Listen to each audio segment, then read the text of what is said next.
औज़ुबिल्लाहिमिनश्शैतानिर्रजीम बिस्मिल्लाहिर्रहमानिर्रहीम। व्यूअर्स, ये आजकल बहुत बड़ा वायरल इशू चल रहा है डिजिटल मीडिया के ऊपर। बालाज मरी, अल्लाह ताला उनको जवारे रहमत में जगह अता फरमाए। उनके मर्डर के बाद लाहौर के अंडरवर्ल्ड के बारे में तरह तरह की बातें की जा रही हैं। तो मैंने इस हवाले से अभी तक ना कोई व्लॉग किया था, बस वो हमारे एक दोस्त और मोहसिन है बिलाल गौरी साहब, उन्होंने मेरे कुछ शॉर्ट्स अपने वीलॉग्स में शामिल किए हैं, जो आप बिलाल गौरी उनके नाम से उनका यूट्यूब चैनल है, उस पर जाके देख भी सकते हैं। उसमें से कुछ चीज़ों का हवाला होगा इस वीलॉग में। सबसे पहले तो मैं ये जब से बात चल रही थी कि जी इस मर्डर के पीछे तीफी भट्ट साहब और गोगी भट्ट साहब का नाम आ रहा था, तो मैं ज़हनी तौर पर कन्विंस नहीं था कि इन लोगों को क्या ज़रूरत पड़ी है कि इतने सालों बाद सोई हुई दुश्मनी को दोबारा उठाने की। और आजकल आपको पता है डिजिटल मीडिया का दौर है और पुलिस के पास भी बहुत एडवांस टेक्नोलॉजी है, तो इस दौर में इस तरह का जो काम है वो करके तो बचना बड़ा मुश्किल था। तो इस हवाले से मैं ज़हनी तौर पर यह समझता था कि ये शायद इनका काम ना हो। और दूसरा, मुझे ये बात समझ नहीं आ रही थी कि ये क्यों करेंगे। तो आज मुझे कुछ सवालों का जवाब मिल गया है, मेरे पास कुछ फर्स्ट हैंड इंफॉर्मेशन है, तो मैंने कहा चले आपके साथ शेयर करते हैं। लोग तो भांत भांत की और तरह तरह की बोलियाँ बोल रहे हैं, लेकिन फैक्ट्स बड़े कम हैं और हर बंदा व्यूज़ के चक्कर में जो मुंह में आ रहा है बोल रहा है, जिम्मेदारी का अंसर काम है। तो बात शुरू करते हैं कि ये क्यों हुआ, यहाँ से शुरू करते हैं। तो इस हवाले से ये कोई तीफी भट्ट साहब या गोगी भट्ट साहब का इनिशिएटिव नहीं था कि हमने ये काम करना है, और उन्होंने एहसन शाह को अप्रोच किया हो सुहेल साहब के ज़रिए या किसी और के ज़रिए, लेकिन मलिक सुहेल के ज़रिए या किसी और के ज़रिए। उसमें आज बिलाल गौरी साहब ने मुझे एक नाम बताया, कोमा भट्ट साहब है, होते हैं कोई अमेरिका में, वो कह रहे हैं कि उनके ज़रिए रब्ता हुआ था, ये उनकी खबर है। तो बहरहाल मामला ये नहीं था कि इन लोगों ने प्लान किया और इन लोगों ने एहसन शाह को अप्रोच किया कि हमने ये काम करना है और तुम हमारा साथ दो, बल्कि मामला इसके उल्ट था। एहसन शाह खुद किसी न किसी तरफ से कोई रेफरेंस पैदा करके मलिक सुहेल या पोमा भट्ट साहब का, तो वो खुद तीफी भट्ट साहब तक पहुंचा है और उसने ये प्रपोजल मर्डर की जो है वो एहसन शाह ने उनको दी है जाके।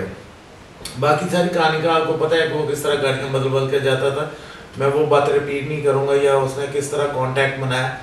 उसने तीफी भट्ट साहब को ये गेम सुनाई थी एहसन शाह ने कि मैंने एक इमाम बारगाह कायम करना है और उसके लिए मुझे पैसों की ज़रूरत है, तो आप मुझे 5 करोड़ रुपया दें तो मैं आपको बालाज डिलीवर कर दूँगा।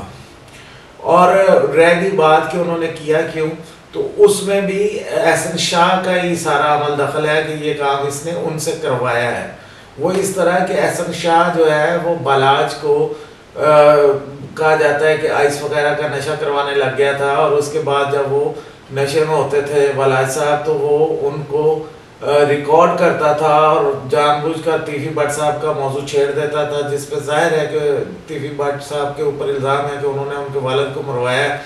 तो बालाज ने आगे से बुरा भला ही कहना था, उसने दुआएं थोड़ी देनी थी, तो वो उसकी बातें रिकॉर्ड करके तो तीफी भट्ट साहब तक पहुंचाता था ताकि उनको गुस्सा है वो ये काम करें। अब वो करवाना क्यों चाहता था, इसके पीछे भी 2-3 मेरे पास खबरें हैं। एक तो ये है कि वो बालाज साहब का नाम इस्तेमाल करता था अपने टैके के लिए और लोगों से पैसे वगैरह मांगता था उनके नाम पे, और फ़ोन शोन करता था धमकियाँ मेज़, या आगे से कहता था करावा फिर बालाज ना गल। तो जब ये चीज़ें नोटिस होना शुरू हुई हैं बालाज की फैमिली को, तो उन्होंने बालाज को इस हवाले से मना किया कि ये एहसन शाह से बचो, इसकी कंप्लेंट्स आ रही हैं। अच्छा, दूसरी चीज़ ये थी कि वो उसका जो बालाज के ऊपर कंट्रोल था, क्योंकि वो उसका जिगरी यार बना हुआ था, और कहा जाता है कि बाज़ का DHA में उसे पार्टीज वगैरह पे भी लेके जाता था या जो भी, तो वो उसका कंट्रोल दिन दिन कम हो रहा था, और बालाज की फैमिली का प्रेशर था बालाज के ऊपर कि इससे ज़रा अवॉइड करो। और तीसरी जो चीज़ मुझे समझ आती है, मुझे ये लगता है कि वो जेलस था बालाज के स्टेटस से कि मैं लोगों को डराने धमकाने के लिए बालाज का नाम लेता हूँ, तो काश मेरा इतना नाम और इस तरह से डाले और इस तरह से गाड़ियाँ और मेरे पास भी ये वाला प्रोटोकॉल हो। उसके पास थोड़ा बहुत उसके घर के हालात थोड़े बहुत बेहतर ही थे, उनका एक कंडा है उनके घर के बाहर ही, और उसके वाले साहब पीपल्स पार्टी के पुराने कारकुन रहे हैं, तो थोड़ी बहुत सियासी सलाम दुआ भी थी, और मतलब एक इज्जतदार घराना था उसका। लेकिन वो ज़ाहिर है बलाज वाला स्टेटस तो उसको हासिल नहीं था, तो मेरे ख्याल में कि ये उस तरह का एक डॉन का स्टेटस लेने के लिए इसने सोचा कि मैं ये बलाज वाला काम कराता हूँ, 5 करोड़ रुपया आता है, तो इमाम बारगाह के तामीर करने के बहाने मैं कोई अपने हालात थोड़े से सीधे करूँगा, और कोई डैशबाजी, कोई 2-4 डाले शाले आगे पीछे मेरे भी होंगे, और मेरा भी कोई शहर में कोई नाम दबदबा होगा, दूसरा TV भट्ट साहब के साथ मेरा ताल्लुक कायम हो जाएगा, और फिर जो मैं बलाज का नाम इस्तेमाल करता था उसकी जगह मैं TV भट्ट साहब का नाम इस्तेमाल कर सकूँगा। लेकिन वो ज़ाहिर एक बेगाना ज़हन है जो इतनी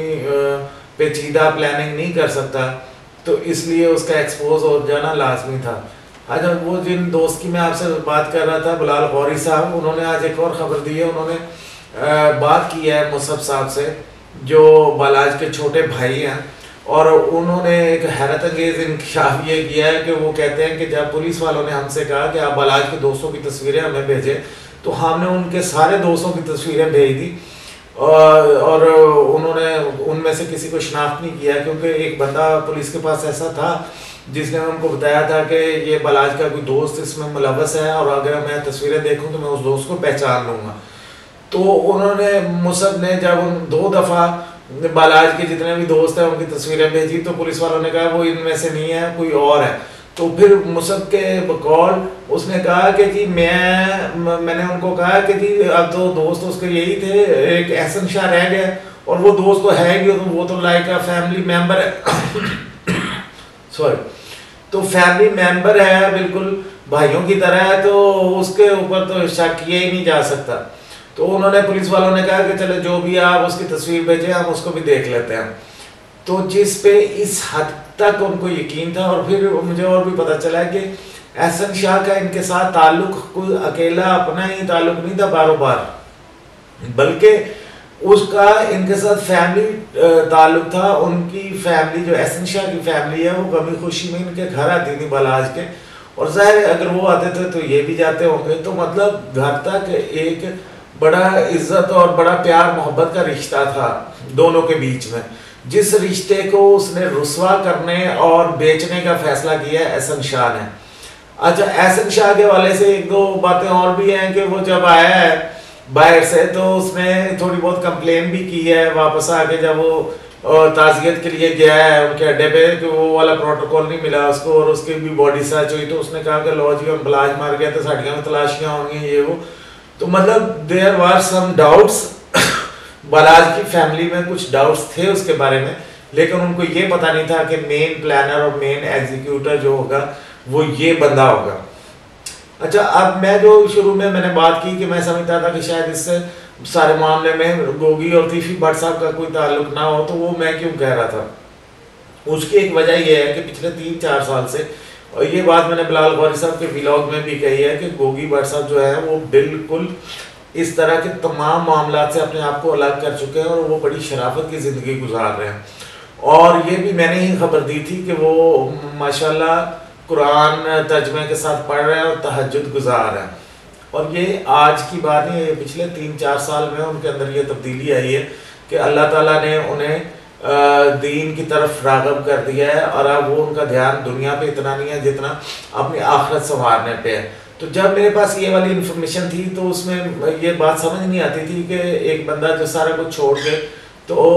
अल्लाह के साथ लौ लगा चुका होगा, उसको क्या ज़रूरत पड़ी है कि फिर इस तरह का काम करने की। तो अब पुलिस राय भी ये बात कंफर्म कर रहे हैं, और इंशाल्लाह 1-2 दिनों में आप देखेंगे कि यूट्यूब और टिकटॉक पर खप पड़ जाएगी कि गोगी भट्ट साहब का इस मामले से कोई ताल्लुक नहीं है। हाँ, तीफी भट्ट साहब का ताल्लुक है,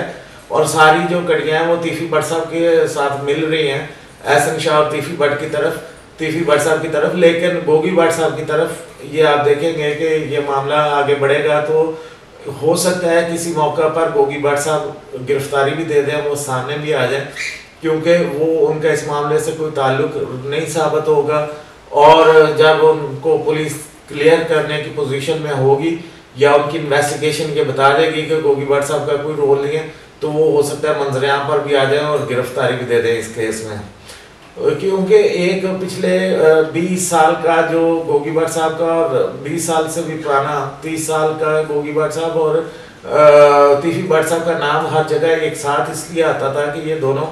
कजन्स हैं और इन दोनों में एक दूसरे के साथ बड़ा प्यार और एहतराम का रिश्ता है, और ये दोनों एक दूसरे की प्रॉब्लम को अपनी प्रॉब्लम समझ के सॉर्ट आउट करते आए हैं। इनमें कोई इस तरह की तफरीक नहीं थी कि ये तुम्हारा मामला है तुम देखो, ये दोनों हर मामले को एक साथ ही देखते रहे। तो इसलिए इस दफ़ा भी जब ये तीफी भट्ट साहब के ग्रुप का नाम आया तो लोगों का ख्याल था कि क्योंकि तीफी भट्ट साहब और गोगी भट्ट साहब एक साथ ही होते हैं तो इसीलिए गोगी भट्ट साहब का नाम भी चलना शुरू हो गया।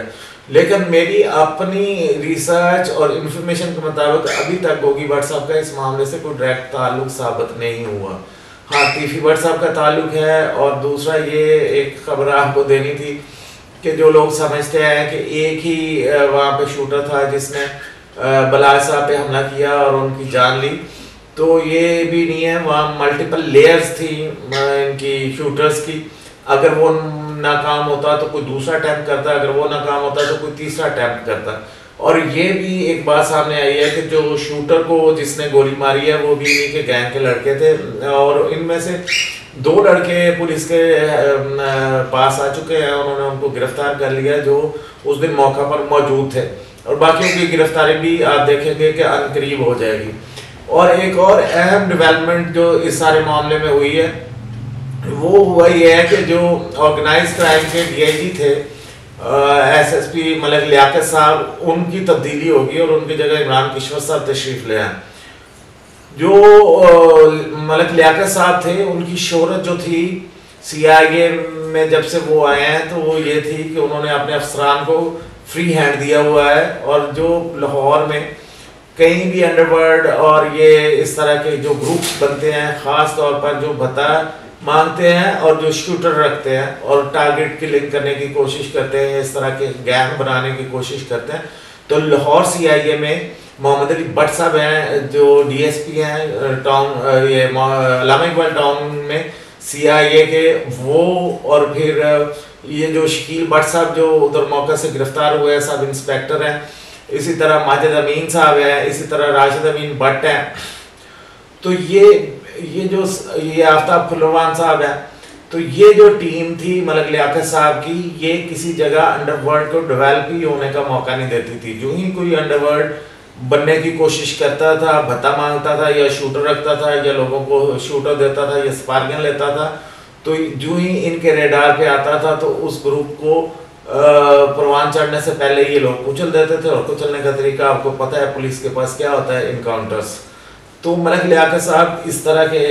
अफसर थे जो इन लोगों को स्पेयर नहीं करते थे। तो मेरा ख्याल है कि कुछ लोगों को शायद खदशा होगा कि जो इस केस में भी लोग गिरफ्तार हो रहे हैं या होंगे तो उनके साथ ये सलूक ना हो, तो शायद इसलिए उनकी तब्दीली हुई है और उनकी जगह इमरान किश्वर साहब तशरीफ़ लाए। अब देखिए वो इस मामले को आगे कैसे लेकर चलते हैं। और बाकी रह गई कि जी मुलजमान की टिंडे हो गई है वो, ये देखें पाकिस्तान में और ख़ास तौर पर पंजाब पुलिस का एक खासा रहा है कि जो बड़े बड़े बदमाश होते हैं या डॉन अपने आप को कहलाते हैं, जो म्यूज़िक पे अपनी वीडियो बनाते हैं और जिन्होंने काफ़ी लंबे बाल रखे होते हैं, जैसे एहसन शाह हैं या और लोग हैं, तो पुलिस के पास जो ही ये काबू आते हैं तो पुलिस इनकी इज़्ज़त नफ्स को मारने के लिए और इनको डीमोरलाइज करने के लिए, और ताकि ये तफ्तीश में सरेंडर कर दें, और दूसरा इसलिए कि लोग इनसे डरना या खौफ खाना छोड़ दें, तो वो पहले इनकी लुक ख़राब करते हैं। पहले इनका जो ग्रैंजर होता है, जो लंबे बाल और ये वो, उसको ख़त्म करते हैं ताकि इनकी टेंशन करके तो थोड़ा सा इनको डीमोरलाइज करें। फिर एक खबर और है कि जो इनके मुश्तरका दोस्त थे बालाज के और इनके एहसन के, वो एहसन को मिलने के लिए गए हैं जहाँ पर ये बंद है CIA के पास, और उन लोगों ने इसको बुला के, तो जब इसने उनके सामने कन्फेस किया कि हाँ ये सारा काम मैंने करवाया है, तो उन्होंने इसको बुरा भला भी कहा है और गंदी गालियाँ भी दी हैं, क्योंकि इस शख्स का इतना घिनौना किरदार है कि ये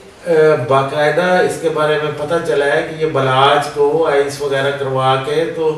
फिर ये कोशिश होती थी इसकी कि ये तीफी भट्ट साहब को कॉल करे और उनके साथ को बदजुबानी करे, ताकि ये जो तासुर तीफी भट्ट साहब के सामने बेच रहा था कि अगर आपने बलाज का कुछ ना किया तो वो आपका या आपके बच्चों का नुकसान करेगा, तो उसको मतलब इस तरह से वर्गलाता था कि वो उनसे तीफी भट्ट साहब से बदजुबानी और बदकलामी करे। तो ये सारी की सारी गेम जो है, ये मेरी रिसर्च के मुताबिक ये सारी एहसन शाह की गेम प्लांट की हुई है। जाहिर है कि तीफी भट्ट साहब भी कोई मासूम बच्चे नहीं हैं जो इसकी बातों में आ गए या उन्होंने इतना बड़ा काम कर दिया। उनकी दुश्मनी अपनी जगह पर थी, वो इसको सॉर्ट आउट करना चाहते थे, क्योंकि 2016 में बलाज ने जब उनके घर पे और गोगी भट्ट साहब के घर पे हमला करवाया, जब 100 तकरीबन क्लाशनकोफ एक लोकेशन पे चली है जो बलाज ने लोग भेजे थे, और उस दिन तीफी भट्ट साहब के बेटे की सालगिरह थी। और जब उन्होंने बलाज से पूछा है कि भतीजे की तई, तो उस वक्त भी बलाज ने इस तरह की धमकियाँ उनको दी थी कि मैं आपके बच्चे भी नहीं छोड़ूंगा, और लोगों ने मेरे वालिद को मरवाया तो मैं आपको नहीं छोड़ूंगा। तो ये कुछ मामला थे जिनका तीफी भट्ट साहब को पता था, और ये दोनों के बीच में अक्सर बात भी होती रहती थी और अक्सर तल्ख जुमलों का तबादला भी होता था, और उनका गुस्सा था एक दूसरे के ऊपर। लेकिन एहसन शाह ने सारी सूरत को एक्सप्लॉइट करके ये इतना बड़ा काम करवाया। आपसे मुलाकात होगी इंशाल्लाह किसी और व्लॉग में, तब तक के लिए इजाज़त दीजिए। खुदा हाफिज़।